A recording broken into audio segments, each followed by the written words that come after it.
So if you have student loan debt, car loan, a personal loan, credit card debt, or maybe a combo of all of those things and you're single, you have nobody else to rely on except yourself to get your debt paid off quickly. In this video, I have 6 quick tips that I have personally used to pay off $35,000 in student loan debt all by myself, nobody else included. Let's get into it.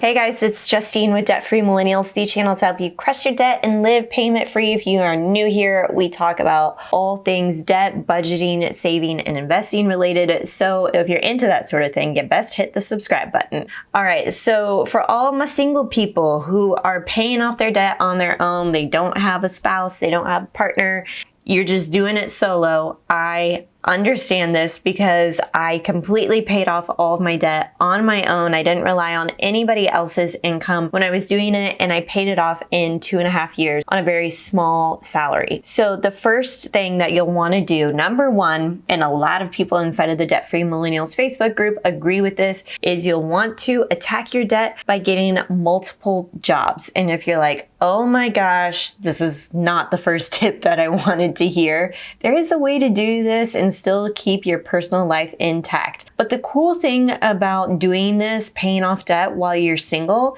is that you have so much more discretionary time than somebody who might have a family or children or somebody else relying on them. So think about all of that extra time that you may have on the weekends or in your evenings, rather than just perusing through Netflix or just spending hours scrolling on Instagram.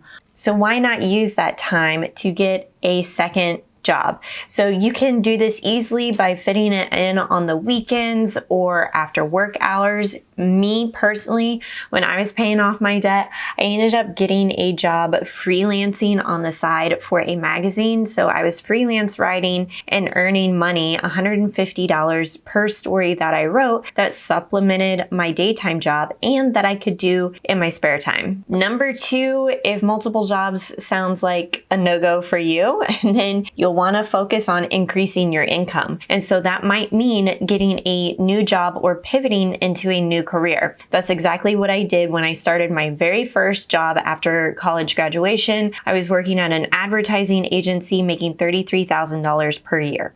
Like literally bringing home about $2,000 per month. And so the amount of work that I was doing, I would think I was working about 50 hours per week, doing a lot of overtime, but not getting overtime pay, and making about $500 a week. I thought there had to be more and I can do better. And so I ended up using a recruiter, and that recruiter got me a job that was making $40,000 per year. So effectively, in about 1 year of working, I increased my income from $33,000 to $40,000. So a $7K increase in about a year's time. And that really helped me strategize with my budget and more towards the debt. Number 3 is to stick with a debt payoff method. If you are DIYing this, then you really know there's kind of 2 options that you have. One, you can start with the lowest outstanding balance that you have, pay it off very quickly, and then move into the second lowest outstanding balance.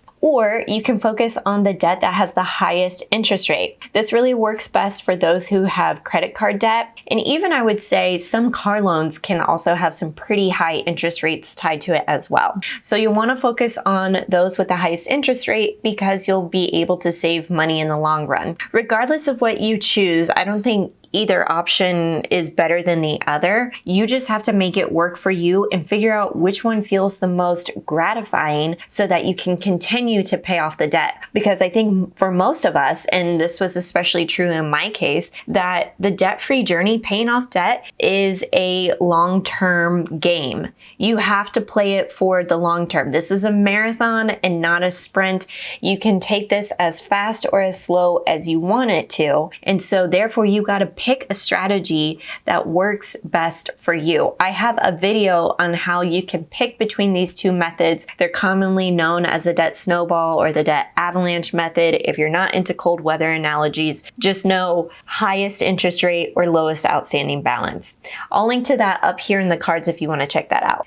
Number 4, regardless if you are single or if you are married, this one works because it is the number one tool that helps me pay off debt, is to create a budget. You have to create a budget because you have to have an understanding of what amount of money is coming into your account and what amount of money is going out. And living below your means, meaning spending less than what you are bringing in, is going to help you not only get out of debt, but continue to stay out of debt for the rest of your life. I have a free budget toolkit, the same spreadsheet that I started in 2012. 2012 was basically the year that I said, I'm attacking this debt very quickly and I'm done being in debt.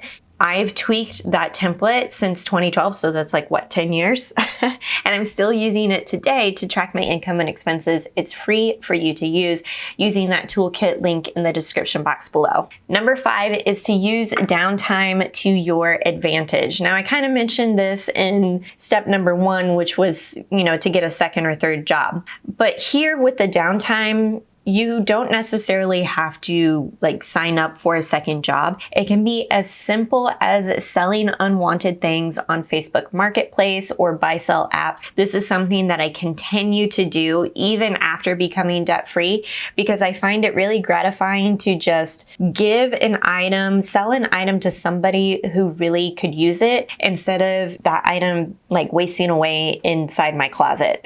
So I continue to do this, and a pro tip here is to take that listing that you may have posted in Facebook Marketplace and post the exact same listing on a buy-sell app like OfferUp or LetGo. That way you double your exposure and you double the chances of that item getting sold. That's a great way to use downtime, and you don't necessarily have to sign up for a second job. Another way that you can use downtime to your advantage is to take online surveys. I know what you're thinking. The online surveys, I'm going to earn what, $1? Maybe, I don't know, maybe you could earn up to $40 per month. That's exactly what you can do with a Survey Junkie. I am an affiliate for them, but I've been using online surveys pretty much since I started my debt-free journey. And I think it's a really great way to supplement your budget so that you can go to Starbucks and use a gift card that you got on Survey Junkie. Go to Starbucks and not feel guilty about that. Or maybe supplement your Target runs because you got a gift card from doing online surveys with Survey Junkie. So I think that's a really great way to incorporate ways to earn income, which helps you save money from your budget, which means more dollars towards your debt. See how you connect the dots there?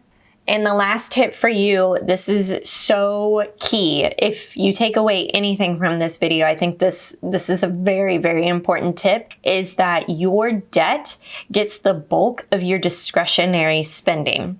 Okay, let me break that down for you. After your basic needs have been met and paid for, rent, mortgage payment, food, utilities, gas in your car, internet's been paid for. I do consider that as an essential in this day and age. After those basic needs have been met, after you have paid the minimum on your debt payment and you want to put extra payment towards your debt, that extra payment should get the bulk of your discretionary income over everything else. So over restaurants, over shopping, over bars, over entertainment, this gets the priority. Now I want to show you, I'm going to take you back in time because I still have my 2012 budget template. I want to show you exactly how I did this. All right, so this is a real look at what I was making in 2012.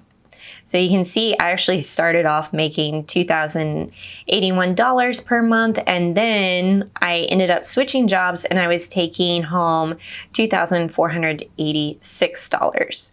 Now, here's the thing. You can see all of my expenses, right? I was putting money towards savings. I had rent of $378, food, all of this stuff, right? Okay, let me scroll down here towards the debt. At that time, I was paying off 2 different types of student loans. One of them I was paying the minimums at $261.34, and the other one, Sallie Mae, I was really going hard on finishing off Sallie Mae. And so I was putting $500 per month towards that particular debt. Now you can see $500. This is where debt gets the priority and gets the bulk of your extra income after your basic needs are met. So all of this personal stuff here, you can see I was putting money towards a trip to California. My blow money, which was basically my way of saying this is the money that I can spend on whatever I want, was $250 is what I budgeted in that month. That particular month, I spent $149. So see where my debt payment for August of 2012 added up to $761. So wow, that actually got the bulk of my discretionary spending, because you can see everything else I spent, $350 on vacation and personal spending here. I even had a gym membership for just $43. And that was it. I was still living my life. I was still going to restaurants. And I guess I had a parking ticket that month, $43. But you can see like $761 went towards the debt. And then anything else was just kind of beneath that.